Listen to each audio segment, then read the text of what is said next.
Fourth example में क्या दिया है, टू पोल्स ऑफ हाइट्स, दो पोल्स दिए है। सपोज ये एक पोल है, इसका हाइट दिया 18 मीटर एंड 7 मीटर। दूसरा पोल इधर है, वो छोटा है 7 मीटर पे, तो ऑब्वियसली छोटा रहेगा। ठीक है, तो दो पोल्स ग्राउंड के ऊपर है। Two poles of heights 18 metre and 7 metre erected, मतलब वो उस पर खड़े हुए हैं। तो ये 18 है मीटर और ये 7 मीटर है। 7 मीटर 18 मीटर, 18 मीटर में ये 7 के अलॉन्ग अगर ये 7 रहा ऐसा, इसके बरोबरी में इतना 7 हो गया, तो बचा कितना ऊपर। तो यहाँ से यहाँ तक का डिस्टेंस 11 हो गया, ये हो गया 11 मीटर। यहाँ से यहाँ तक का डिस्टेंस हो गया 11 मीटर, यहाँ तक का। और बचा हुआ इधर का डिस्टेंस हुआ ये 7। तो ये 11 और 7 दोनों मिलाकर ये 18 है।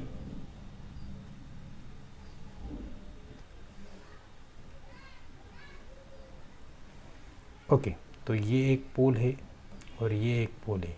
ये 18 मीटर का है और ये 7 मीटर का है। अब ये दोनों का इक्वल यहाँ पर रहेगा। ये टॉप, ये बड़े वाले पोल का टॉप है, ये छोटे वाले पोल का टॉप पॉइंट है। इरेक्टेड मतलब उसमें गड़ा के रखा है, मतलब स्ट्रेट खड़ा होगा, वो नीचे नहीं गिर सकता, पूरी तरह से खड़ा हुआ है। आगे ऑन ए ग्राउंड, ग्राउंड के ऊपर। The length of the wire fastened at their tops in 22 metre, मतलब इनके जो दोनों के टॉप है, ये एक टॉप है इधर के पोल का और इधर का टॉप है इधर के पोल का, इन दोनों को स्ट्रेट बांधा हुआ है, मतलब यहाँ पर भी बांध दिया और इधर भी बांध दिया। तो ये जो वायर रहेगा, क्या बोला है, वायर ही बोला है ना, हाँ वायर ही यूज़ किया है। तो वो जो वायर रहेगा वो स्ट्रेट रहेगा, यहाँ बांधा है और इधर बांधा है तो स्ट्रेट रहेगा। इट शुड बी स्ट्रेट, वो नीचे नहीं आएगा। मतलब कोई बोलेगा अगर ऐसा वायर लिया तो चलेगा क्या, ऐसा घूमकर, तो ऐसा नहीं चलेगा। ठीक है, तो wire fastened at their tops in 22 metre. Fastened मतलब उसको बांधा हुआ है, बांधा तो स्ट्रेट रहेगा, और वो दिया है 22 मीटर, मतलब इसका डिस्टेंस है तुम्हारा 22 मीटर दिया हुआ है। Find the angle made by the wire, इस वायर ने एंगल बनाया है किसके साथ, विद द हॉरिजॉन्टल, मतलब ये जो हॉरिजॉन्टल है नीचे का, ये हॉरिजॉन्टल के साथ कितना एंगल बनाया है वो फाइंड आउट करना है, जो हमने थीटा लिया सपोज। अच्छा, कोई बोले इस वायर के साथ हॉरिजॉन्टल तो सर यहाँ पर भी बनता है, इधर ऊपर की साइड, तो ये भी एंगल यही थीटा ले सकते क्या, हाँ ले सकते। अब मुझे बताओ, ये तो जेड बन रहा है, यहाँ से ऐसा, इधर फिर ऐसा, तो ये अल्टरनेट एंगल हो गए। तो तुम एक तो ये थीटा कंसिडर कर लो या फिर ये ले लो, क्योंकि हॉरिजॉन्टल लाइन तो ऐसा रहेगा, ये होता है वर्टिकल और ये होता है हॉरिजॉन्टल। तो ये हॉरिजॉन्टल है और ये हॉरिजॉन्टल है, वे दोनों लाइन में से कोई भी ले लो। अगर किसी ने ये ले लिया, इस वायर के साथ ये एंगल थीटा बना रहा है, वही एंगल z मतलब अल्टरनेट एंगल यहीं पर बनाएगा। मतलब यहाँ अगर 30 बन रहा है तो इधर भी 30 बनेगा, यहाँ अगर 45 बन रहा है एंगल तो इधर भी 45 बनेगा। क्यों, क्योंकि ये अल्टरनेट है, ये पैरेलल लाइन है, दो पैरेलल लाइन के बीच में एक अगर लाइन रहा तो इस z में अल्टरनेट एंगल बनते। तो ऐसा z बनने के बाद ये अल्टरनेट एंगल बनते जो कि सेम होते हैं, जिसको अल्टरनेट एंगल कहा जाता है। तो तुम इधर भी ले सकते, इधर भी ले सकते। अच्छा, ये क्यों लिया, क्योंकि यहाँ पर वैल्यू दिया, ये 11 है, इधर 22 है, ये वैल्यू मिल गया करके हम लोग ईजीली ये जो चाहिए, क्या चाहिए अब तुमको, find the angle made by the wire with the horizontal, मतलब ये एंगल ईजीली निकल जाएगा इन वैल्यू की वजह से। अब यहाँ का थीटा लिया तो इसका अपोजिट साइड नहीं है हमारे पास। अच्छा, कोई बोले ये ले सकते हैं करके, इसका अपोजिट साइड, इस एंगल के इधर अपोजिट साइड आएगा। अगर इसके ये 11 है तो इधर भी 11 ही आएगा, ऑब्वियसली ये भी 11 ही रहेगा। तो ये नहीं यूज़ कर सकते क्या, ये एक साइड और ये एक साइड, तो चलेगा। तो आंसर तो यही आएगा जो इधर से आएगा। मतलब ये थीटा निकालना क्या और ये थीटा निकालना क्या सेम है, तो कोई भी एक यूज़ कर लो। ठीक है, उसी को मेथड बोला जाएगा। इस थीटा को यूज़ किया तो एक मेथड आ गया, इस थीटा को यूज़ किया तो दूसरा मेथड आ गया। हमको एंगल ही निकालना है। तो सबसे पहले गिवन लिखेंगे, जो पहले से दिया है वो लिखो। First, two poles of heights 18 metre and 7 metre are erected on a ground. Two poles with heights, heights क्या दिया तुमको, एक है 18 metre and 7 metre respectively. Respectively मतलब पहला वाला जो पोल है उसका 18 और दूसरा वाला जो है उसका 7, पहला वाले का 18 दूसरे का 7 metre respectively. The length of the wire fastened at their tops in 22 metre, मतलब इन टॉप्स पे। इनको नाम दे दो पहले, इसको नाम दिया सपोज मैंने दे दिया ए, इसको नाम दिया बी, इसको नाम दिया सी, इसको दिया डी, इसको दिया ई, और ये भी एक पॉइंट है, इसको एफ दे दो, कुछ भी नाम ले सकते हो। अब ये जो डिस्टेंस ये दिया है तुमको, ए सी दिया है 22 है करके, सो ए सी इज इक्वल्स टू ये 22 दिया है तो उसको ये दिया है wire fastened at their tops, मतलब लिख सकते हो तुम इधर wire fastened at their tops, वो दिया है तुमको 22 मीटर, तो इधर लिखो 22 मीटर। आगे क्या दिया है इसके अलावा, ये वाला, ये डिस्टेंस पूरा था AD, AD दिया था तुमको पूरा, ये पूरा था 18, तो 18 दिया था। CE इज इक्वल्स टू ये CE और ये तो दिया है पहले BD, BD is equals to CE और BD दोनों 7 रहेंगे क्योंकि पैरेलल है और उतनी हाइट पे है, तो ये आएगा 7 मीटर।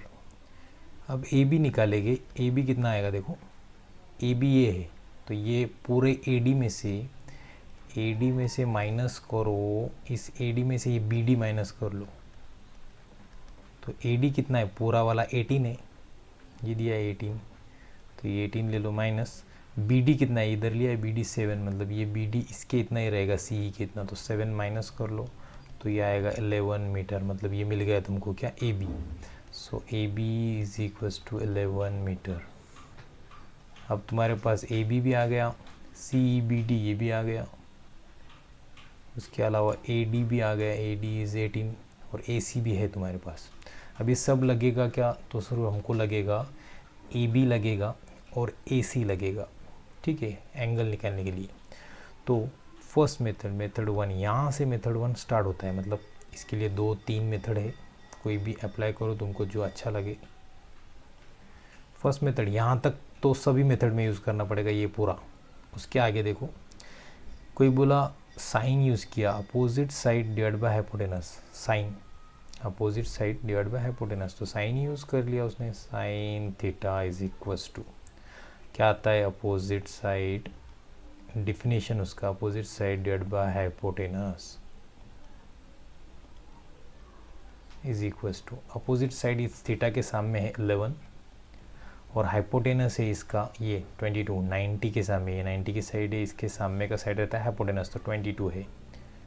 इसको डिवाइड किया, 11 1 ज़ा 11, 11 2 ज़ा 22, तो ये आया हाफ। अब ये जो हाफ वैल्यू होता है यहाँ पर आया sine theta is equals to half आया, लेकिन हाफ तो यहाँ पर आता है साइन 30 डिग्री पर आता है ये एंगल हाफ, इसका मतलब ये थीटा और ये थीटा सेम है, देयरफॉर यहाँ लिखेंगे theta is equals to 30 degree. बस आ गया आंसर, यही है। तो इसको बोला जाएगा angle made by the wire with the horizontal, therefore angle made by the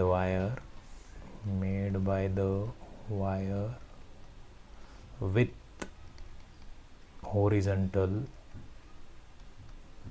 is 30 degree. बस यही आंसर हो गया। सेकेंड मेथड, अगर अब दूसरा मेथड अप्लाई करने के लिए बोला तो दूसरा मेथड हम ये ले गए, थीटा अगर किसी ने ऊपर का ले लिया, ये वाला ले लिया उसने, ये थीटा और ये ले लिया इधर का, तो उसका अपोजिट साइड ये आएगा FC। अब FC और AB सेम है, पहले वो लिखना पड़ेगा, AB is equals to FC is equals to 11 metre, क्योंकि जितना AB है उतना ही FC है। ये मेथड 2 है, ठीक है। तुमको एक ही मेथड लिखना है एग्ज़ाम में, अगर यहाँ से शुरू किया तो यहाँ तक ख़त्म कर देना, हो गया यही, तुमको पूरा मार्क्स मिल जाएगा, ये एक्स्ट्रा नॉलेज के लिए। अब ये FC लिया, तो कोई बोला मैं इधर से लिया सर, ये साइन थीटा यूज़ किया, साइन थीटा का अपोजिट साइड ये FC है, तो यहाँ पर उसने साइन थीटा यूज़ किया, साइन थीटा। इस एंगल को थीटा ही लेना ज़रूरी नहीं है, यहाँ पर एंगल तुम अल्फ़ा भी ले सकते हैं, अल्फ़ा ले लिया सपोज इसको, तो ये एंगल में अल्फ़ा लिया, तो मेरा साइन अल्फ़ा आएगा opposite side divided by hypotenuse. अब यहाँ पर हाइपोटेनस ये 90 डिग्री है, तो इसके सामने का हाइपोटेनस ये आएगा, ये साइड AC, तो अपोजिट साइड है FC डिवाइडेड बाय इसका हाइपोटेनस आएगा AC। तो यहाँ आंसर आएगा साइन अल्फ़ा ले रहा हूँ मैं, इसको एंगल में अल्फ़ा ले लिया, इसको चेंज किया अल्फ़ा, कुछ भी ले सकते हो angle, alpha, beta, gamma, theta. Sine alpha is equal to आया FC अपॉन AC। FC कितना है यहाँ पर निकाला ना अभी, FC 11, तो इधर आएगा 11। AC कितना है, ये हाइपोटेनस 22, तो इधर आएगा 22, तो ये आया 11 1 ज़ा 11, 11 2 ज़ा 22, हाफ आया, हाफ इज नथिंग बट 0.5, और 0.5 साइन का वैल्यू कब होता है, एंगल पे 30 एंगल पे रहता है हाफ वैल्यू, तो इसलिए angle alpha is equal to 30 degree direct भी लिख सकते हो। सिंस इधर ब्रैकेट में लिख सकते हो कि साइन 30 आता है हाफ, ऐसा ब्रैकेट में लिख दो। देयरफॉर ये डायरेक्ट लिख लेना, angle made by the wire with horizontal is 30 degree. बस हो गया आंसर। ओके, नेक्स्ट फिफ्थ वाला है। फिफ्थ में क्या बोला है, अ storm broke a tree. Storm मतलब जो वादल बोलते हैं उसको, जो हवा से वो एक ट्री टूट गया, सपोज एक ट्री था ऐसा। अब ये ट्री यहाँ से उसका टॉप था, ये ब्रेक होकर नीचे गिर गया, यहाँ से ब्रेक होकर नीचे गिर गया, तो ये ट्री इस तरीके से नीचे गिरेगा। ठीक है, ये तुम्हारा रोड है ground level, and the tree top rested 20 metre from the base of the tree. इस ट्री का ये बेस है, ये बेस रहेगा, तो यहाँ से यहाँ तक वो रेस्ट किया, उसके टॉप ने बोल रहा है द ट्री टॉप, इस ट्री का जो टॉप, ये जो टॉप अब यहाँ से गिरकर यहाँ पहुँच गया, तो इस टॉप ने रेस्ट किया, रेस्टेड 20 मीटर 20 मीटर दूरी पर from the base of the tree, इस ट्री के बेस से, मतलब यहाँ से यहाँ तक का डिस्टेंस दिया है 20 मीटर। ये समझना ज़रूरी है, क्योंकि कुछ लोग ये ले लेते हैं 20 मीटर, ये लेता है वो, ये गलती पहली। अगर इधर 20 ले लिया तो उसका आंसर ऑब्वियसली रॉन्ग आएगा। उसने क्या बोला है कि उसका जो टॉप रेस्ट कर रहा है जिस जगह पर, वहाँ से इस ट्री का बेस वहाँ तक का डिस्टेंस 20 मीटर है। आगे बोला है making an angle of 60 degree with the horizontal. अब ये भी एक गलत होता है कि कुछ लोग इस ट्री का टॉप बोला है, ट्री का जो टॉप नीचे गिरा, तो यहाँ पर आने के बाद उसने इस हॉरिजॉन्टल तो ये एक लाइन है, इस हॉरिजॉन्टल के साथ, ये होता है हॉरिजॉन्टल और ये होता है वर्टिकल, खड़ा जो रहता है स्ट्रेट वो रहता है वर्टिकल, ये हॉरिजॉन्टल, तो यही लाइन निकलेगा, और ये टॉप उसका यही बनाएगा एंगल, क्योंकि टॉप तो इधर ही गिरा है। तो इस टॉप ने इस हॉरिजॉन्टल लाइन के साथ जब एंगल बनाया, तो वो एंगल हमने लिया, सपोज वो बोला है कितना है, तो 60 डिग्री, तो इसको लिया हमने 60 डिग्री, ये 60 डिग्री है। Find the height of the tree, अब हमको ये फाइंड आउट करने के लिए बोला है। अच्छा, कुछ लोग find the height of the tree बोला तो वो ये फाइंड निकाल कर लेता है, सिर्फ इतना, ये निकाल दिया, उसका हो गया आंसर। ऐसा नहीं चलेगा, ट्री तो ये पूरा है ना टोटल, तो तुमको ये तो निकालना ही है यहाँ का वैल्यू, उसके साथ ही तुमको ये भी निकालना है, क्योंकि ये डिस्टेंस जो नीचे गिरा है ट्री, ये जितना रहेगा उतना ही इधर रहेगा। ये लाइन का मतलब होता है अगर ये 10 मीटर है तो ये भी 10 मीटर रहेगा ऑब्वियसली, क्योंकि इसका ही टूटा हुआ पार्ट नीचे गिरा है ये। ठीक है, तो ये 10 मीटर रहेगा, तो ही ये तो ऊपर का 10 रहेगा ना, क्योंकि यही पार्ट नीचे ब्रेक होकर गिरा है। इसका मतलब ये भी तुमको ऐड करना पड़ेगा। अगर ये तुम्हारा 40 आया तो 40 में ये 10 अलग से ऐड करना पड़ेगा, अगर ये 10 आता है तो हमको दोनों साइड निकालना है, ये भी निकालना है और ये भी निकालना है, बाद में इन दोनों को सम करना है, तब हमको पूरे ट्री का हाइट मिलेगा। फिर से एक बार बोल रहा हूँ, गलती करते टाइम कुछ लोग ये एंगल यहाँ पर ले लेते हैं, वो गलत है। उसके बाद में कुछ लोग हाइट बोला है ना, इसका हाइट ऑफ द ट्री, तो वो हाइट ऑफ द ट्री ये निकालता है इतना, इस 60 के सामने इतना वाला वैल्यू निकाल लेता है, यहाँ से यहाँ तक का निकाल लेता है, बस बोलता है ये आंसर हो गया। तो ये भी गलत है, क्योंकि तुमको हाइट पूरे ट्री का निकालना है, तो इसके साथ इसको अलग से ऐड करना पड़ेगा।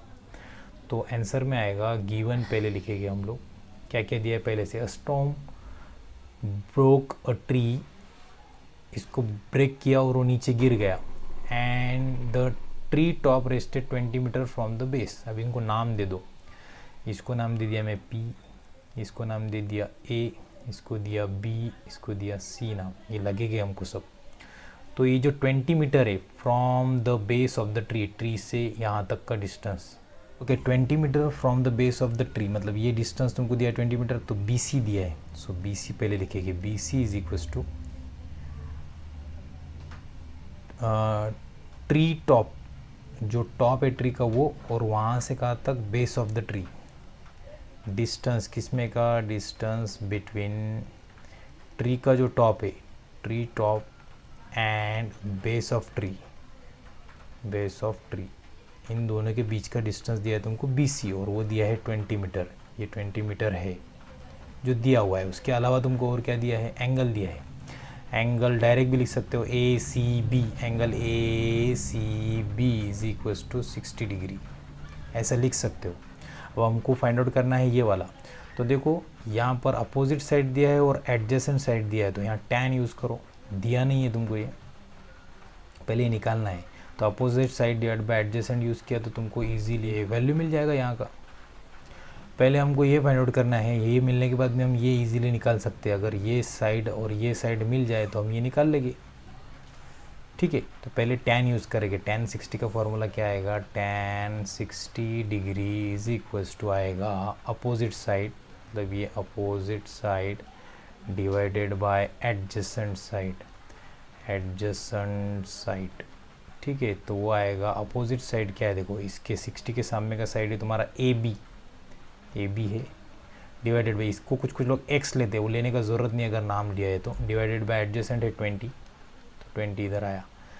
अब हमको ये पता है tan 60, वो टेबल की वजह से tan 60 मतलब sin 60, sin 60 divided bye cos 60, तो sin 60 आता है √3/2, cos 60 आता है 1/2, तो ये 2 कैंसिल हो गया, √3/1, मतलब ये आएगा sin 60 का वैल्यू आएगा √3 is equals to AB as it is रहेगा, डिवाइडेड बाय 20 नीचे एज इट इज़ रहेगा। 20 इधर लेके जाओ तो ये आ गया आंसर, 20√3 आया तुम्हारा AB, मतलब ये वैल्यू तुम्हारा आ गया अभी AB, ये AB आ गया 20√3, मतलब ये वैल्यू मिल गया 20√3। अब ये दोनों अगर आ गया तो ये इजीली मिल जाएगा पाइथागोरस से भी। कुछ लोग पाइथागोरस लगाते हैं, base square plus height square is equals to hypotenuse square, लेकिन उतना काम करने का ज़रूरत नहीं, तुमको इजीली एंगल से भी आ जाएगा। अगर कोई इसको यूज़ कर ले साइन थीटा, तो साइन थीटा से भी मिल जाएगा उसको, साइन थीटा आता है वहाँ से भी मिल जाएगा। साइन थीटा का फॉर्मूला क्या आता है, opposite side divide by hypotenuse, तो opposite side divided by hypotenuse, इससे भी आ जाएगा। पाइथागोरस यूज़ मत करो। साइन 60 मतलब क्या, साइन यहाँ पर 60 है तो 60 यूज़ करो। Sine 60 is equals to opposite side क्या है इसके सामने का, AB निकाला है तुमने, लेकिन फिर भी AB लिख लो। AB डिवाइडेड बाय हाइपोटेनस क्या है, AC, वही तो चाहिए हमको AC अभी। अब AB तुम्हारे पास है 20√3, और ये नहीं है AC, तो उसको एज इज रखो, वो तो निकालना है ना। अब क्या करो, साइन 60 का वैल्यू है हमारे पास, साइन 60 इज √3/2, तो वो डायरेक्टली पुट करो, √3/2 is equals to 20√3 divided by AC। अब AC चाहिए तो इसको ऊपर ले लो, इसको ऊपर लेना पड़ेगा, तो AC ऊपर गया, ये नीचे आ गया 20√3, वैसे ये 2 ऊपर गया, ये √3 नीचे आ गया। अब क्या होगा, AC आएगा, AC इज इक्वल्स टू, अब इसको उधर लेके चल जाओ, डिवाइड में था, इधर जाने के बाद ये मल्टीप्लाई में जाएगा, नीचे का टर्म, तो ये नीचे का टर्म मल्टीप्लाई में पहले लिख रहा हूँ मैं, ठीक है। 20√3 पहले लिखा, मल्टीप्लाई बाय ये 2/√3 एज इट इज़। अब ये √3 कैंसल, तो 22 जा 20 × 2, ये आया 40, तो तुम्हारा AC आ गया 40, मतलब ये भी मिल गया तुमको 40। देयरफॉर अब आंसर आएगा तुम्हारा, क्या चाहिए तो हम तुमको find the height of the tree. अब हाइट ऑफ द ट्री तो ये आएगा, ये प्लस ये, तो therefore height of the tree is क्या आएगा, इन दोनों का सम, ये 40 है, 40 प्लस ये वाला, देखो 40 मतलब क्या, AC था, AC प्लस इस AC के साथ हमको AB ऐड करना है। AC कितना है 40, प्लस ए सी के साथ हमको ऐड करना था ए बी, ये है 20√3, तो हमारा ये आंसर आएगा इतना ही आएगा, ये ऐसे ही रहेगा। ये था हाइट, ठीक है, यही हाइट हमको निकालने के लिए बोला था।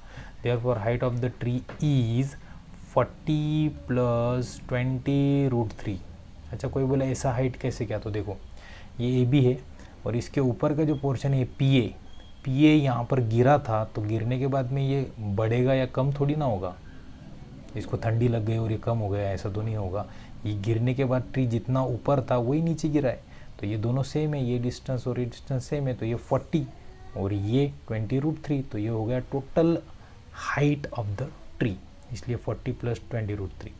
अच्छा, एक बच्चा बोला था सर इसको हम ऐसा लिख सकते हैं क्या, 40 + 20 ये हो गया 60 और √3 लिख सकते हैं क्या, तो नहीं लिख सकते, क्योंकि इसका सम इतना नहीं आता है, तो ये रॉन्ग है, ये नहीं लिख सकते। प्रैक्टिस सेट का ये लास्ट क्वेश्चन है, ठीक है। इसमें क्या बोला है, a kite is flying at a height of 60 metre. A kite is flying at a height of 60 metre above the ground, मतलब ग्राउंड के ऊपर एक काइट है, वो फ्लाई कर रहा है, ठीक है। ये फ्लाई कर रहा है तो इसका पॉइंट ये ले लिया, कहाँ से, ग्राउंड से।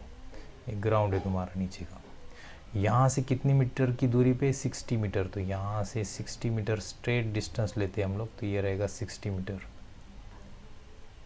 फिर एक बात, कोई बोले सर ऐसा ले सकते हैं क्या, तो नहीं, ऐसा डिस्टेंस थोड़ी ना आता है, डिस्टेंस तो स्ट्रेट होता है, तो हम ये ऐसा नहीं ले सकते।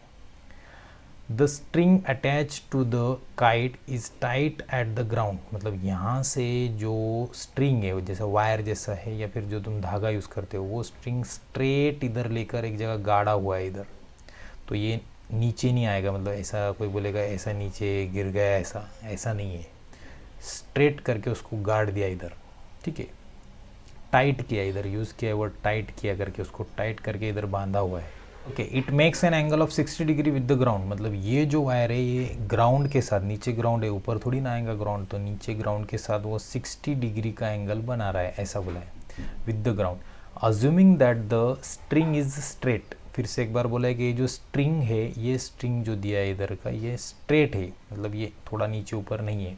Find the length of the string, इसी स्ट्रिंग का हमको लेंथ फाइंड आउट करना है, तो ये ऑब्वियसली ये 90 डिग्री हो गया, ये 60 हो गया, ये 60 मीटर दिया है, तो इन दोनों का रिलेशन यूज कर फाइंड आउट कर लो आंसर। सो गिवन में आएगा सबसे पहले जो दिया था वो पहले से, जितना बड़ा एग्जांपल हो उतना ज़्यादा इंफॉर्मेशन होता है, और जितना ज़्यादा इंफॉर्मेशन रहा उतना तुमको आसानी से वो प्रॉब्लम सॉल्व करते आता है। A kite is flying at a height of 60 metre above the ground, इनको नाम दे दो, इसको दिया ए, इसको दिया बी, इसको दिया सी, तो ये हाइट दिया है तुमको A B. AB is equals to height of kite from the ground, height of kite flying from the ground,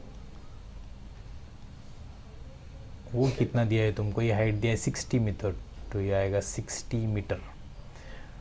the string attach to the kite is tight at the ground, ground पे tight किया है। It makes an angle of 60 degree, ये 60 degree का angle बना रहा है, तो angle ले लिया ACB, angle ACB is equals to 60 degree. अच्छा, कोई बोले ये जो काइट से तुमने ये टाइट किया तो इधर ही क्यों किया, तुम इधर भी कर सकते थे, तो ऑब्वियसली इधर भी कर सकते, यहाँ टाइट किया तो भी इसके साथ 60 बना था, तो वो चलता था क्या, तो हाँ चलेगा, इधर भी ले सकते तुम लोग, लेकिन सभी एग्जाम्पल में इधर लिया है करके हम इधर ले रहे हैं, ऐसा कोई ज़रूरी नहीं है, हम ऐसा भी ले सकते हैं। इधर से भी आंसर सही आएगा क्या, तो हाँ आएगा, कोई दिक्कत नहीं, तुम इधर से भी ले सकते हो।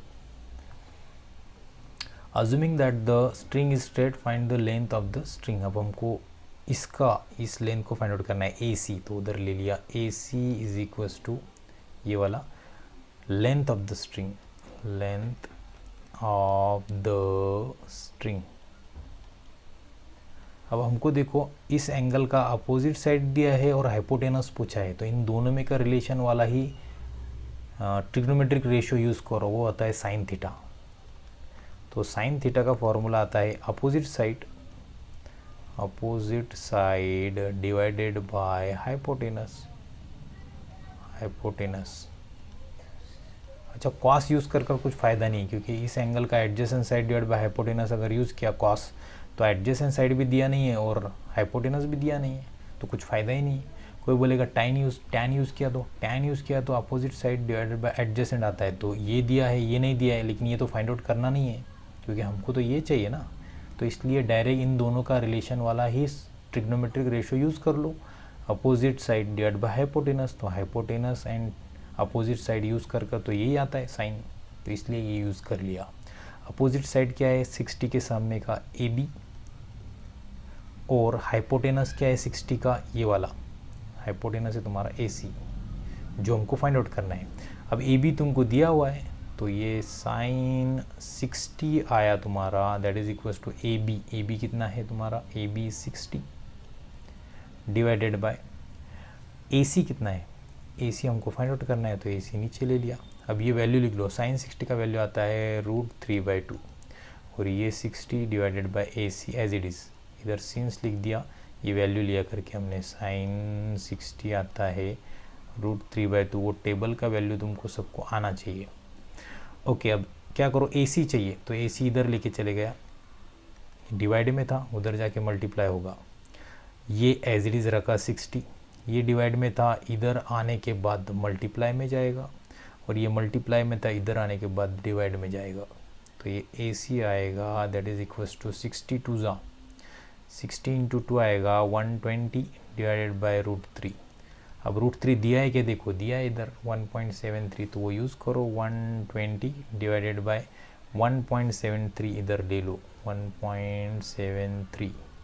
अब इसका आंसर तुम डिवाइड कर सकते हो ऐसा, या फिर कुछ लोगों को पॉइंट का नहीं आता है, तो उसने क्या करना, ये 2 पॉइंट आगे पीछे डेसिमल पॉइंट है, तो इसको आगे ले लो 1 2 0 और 2 0 अटैच करो, क्योंकि ये 0.00 ऐसा था, तो 2 पॉइंट आगे लिया तो ऐसा हो गया उसका 12,000, फिर ये पॉइंट भी आगे जाएगा, मतलब 173 आएगा, तो इसको डिवाइड कर लो। मतलब क्या बोला मैं कि 120 डिवाइडेड बाय 1.73, ये पॉइंट में 2 डिजिट आगे लेके गए, तो यहाँ पर भी 2 डिजिट आगे जाएगा 1 2 0, 2 डिजिट नहीं है मतलब 2 0 लगा सकते हैं ना हम। 120 को ऐसा लिखा जाता है, 120 इज नथिंग बट 120.00, 120 रुपये 0 पैसे, उस तरीके से। तो ये 2 आगे जाएगा, तो ये 2 0 इसमें अटैच हो जाएगा इस तरीके से, और ये तुम्हारा 2 पॉइंट आगे गया, मतलब 173 आएगा। अब ये डिवीजन तुमको आता है, तो वो डिवाइड करने के बाद इतना आंसर आता है 69.2, जो कि करेक्ट है। अब ये डिवाइड कैसा करना है ये तो तुमको आता है, 10th के स्टूडेंट हो, इतना तो आना चाहिए। अच्छा, ये मीटर में आएगा कि सेंटीमीटर में आएगा, मीटर में आएगा, क्योंकि पूरा क्वेश्चन मीटर में दिया है, तो ये आंसर भी मीटर में आएगा। अब ऐसा थोड़ी ना होगा कि पूरा क्वेश्चन मीटर में दिया है और हम सेंटीमीटर में लिख दें, ठीक है।